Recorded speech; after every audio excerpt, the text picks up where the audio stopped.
Welcome to my channel, Sunshine Shoulders. I'm Calvin. Thank you so much for stopping by today. Subject of my vlog today is the greatest threat to foreigners in the Philippines. But before I get started, let me welcome my new viewers and new subscribers. Thank you so much for your kindness, your generosity, and your support of my channel. It's truly been amazing. I'll never take that for granted. You know, when we think of the Philippines and the threats that pose us the most danger, what usually comes to mind is the Abu Sayyaf, maybe the two-man tandem on the motorcycle, the NPA. What about the dangerous roads that kill about 12,000 people each year over here? No. What about the Filipino? No, but you're getting warm.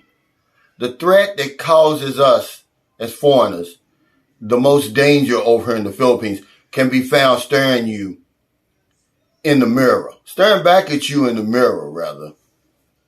In a country where all you have to do to have the time of your life is to follow the law, we can't seem to get out of our own way.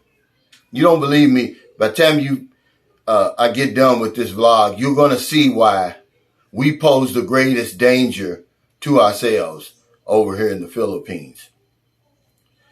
There was an retired Air Force veteran here recently, was busted selling drugs in Metro Manila. But that wasn't enough. Not only was he selling drugs, he had a whole lab where he was manufacturing methamphetamine, which is shabu over here. This guy's retired, literally living, there's no telling the lifestyle that he had just on his military retirement, but that wasn't enough.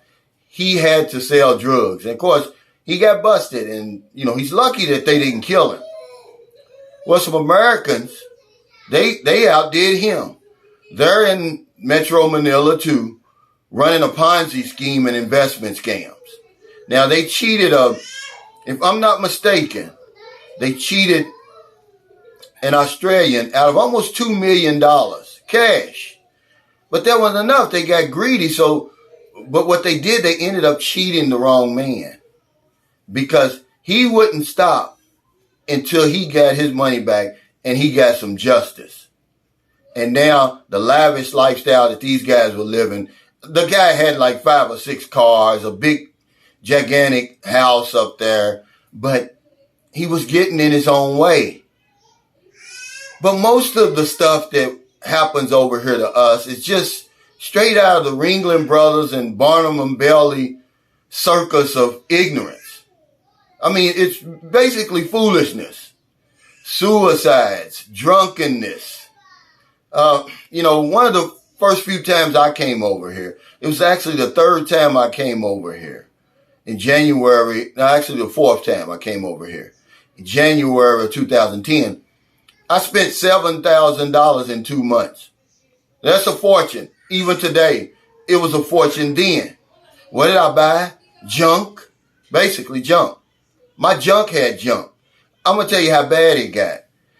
I had bought the Filipina so much stuff that she didn't need. She started giving it away. Yeah, clothes and all kinds of stuff, man. Just foolish. And if you think that's something, one gentleman spent over $20,000 in less than 30 days. 29 days he was here. He spent $20,000 US. That's foolishness, man. We get in our own way.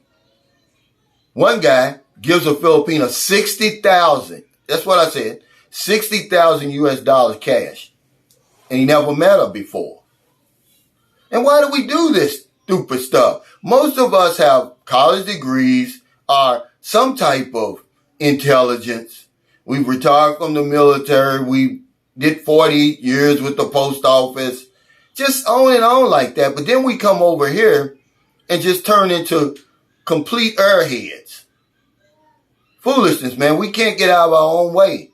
I had a guy, this is a friend of mine, by the way, and he flew all the way to the Philippines and stayed one day to see a woman and flew all the way back. I wish I tell you that I only knew one guy that did that. I actually knew two guys that did that. They flew all the way here for one and stayed one day, turned around and went back. You know what their excuse was, as if it made any sense. I guess it made some sense to them. We work for the airline, so, the tickets was free. Foolishness, man. Don't come over here and do that stupid type of stuff, man. Have some type of intelligence, some type of common sense when you get here. One American, I'd say about a year ago, right before the pandemic, so a little bit over a year ago, he came all the way here, argued with immigration. Guess what? They blacklisted him, turned him around, sent him right back home. Here recently, back in, November, had 3 Americans come over here together, unprepared. Neither one of them had the proper visa. And guess what happened? 2 of them got turned around. Now they're back in America after flying that long flight, over 18 hours at least. There's no telling what the layover was. Got here and you got to go home. The other guy, he's stranded in Guam right now, hoping and praying that they'll issue him a visa out of the thin blue air, thin blue sky. But yeah, guys, we come over here unprepared. It's sickening, really, when you think about it. This is a country where you're welcome. All you have to do is come over here and follow the law and have the time of your life. But we can't do that. We can't get out of our own way. We do stupid stuff all the time.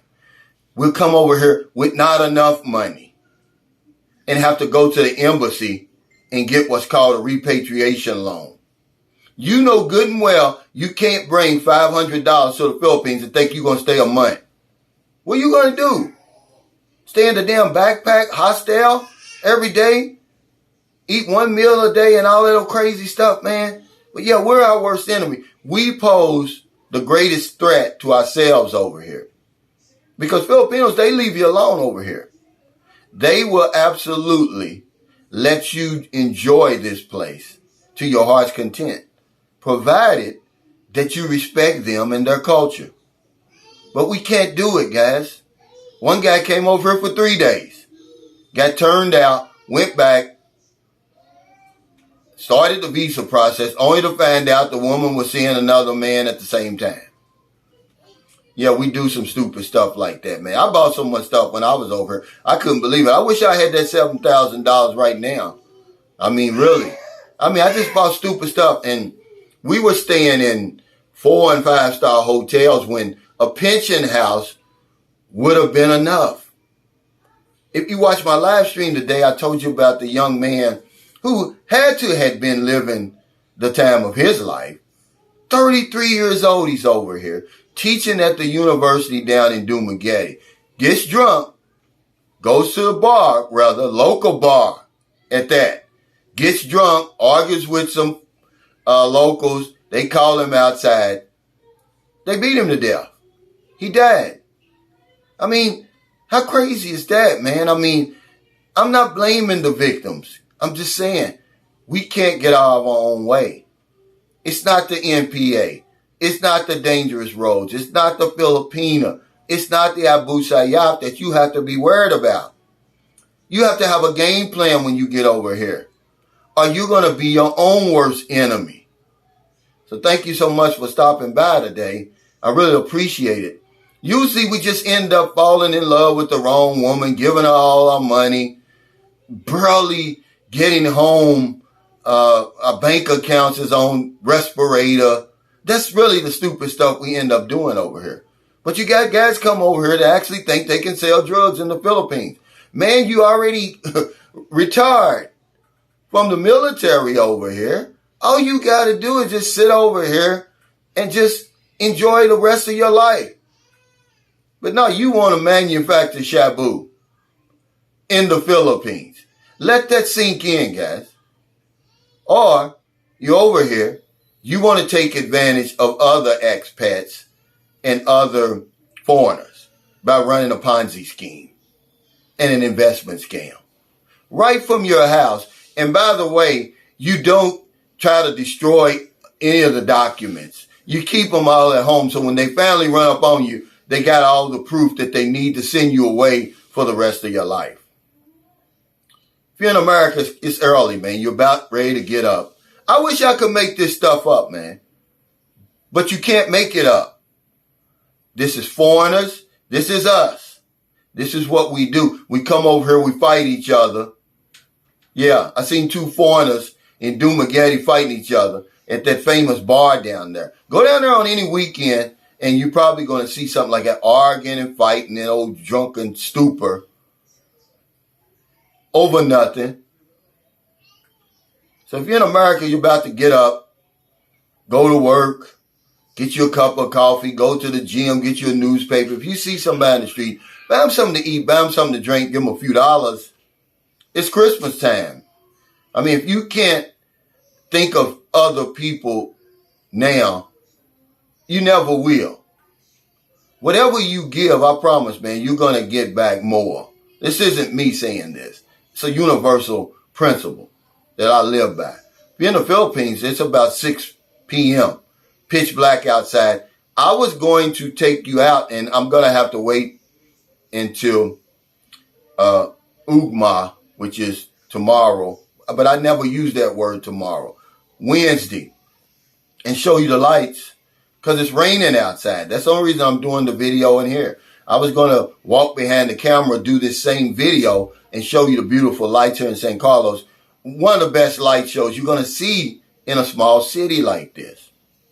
We will have our Christmas party for 30 of my Filipino subscribers December 24th on a Friday in Center Mall. I'm going to rent a canopy. We've already got the caterer. We're going to go out and buy some gifts that we're going to raffle off.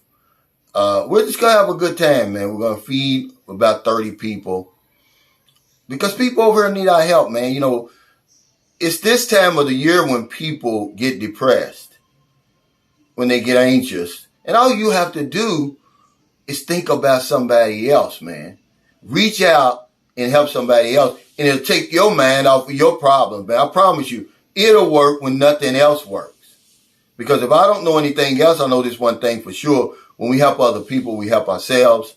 Take care, stay safe, stay COVID-free. I'll see you next time.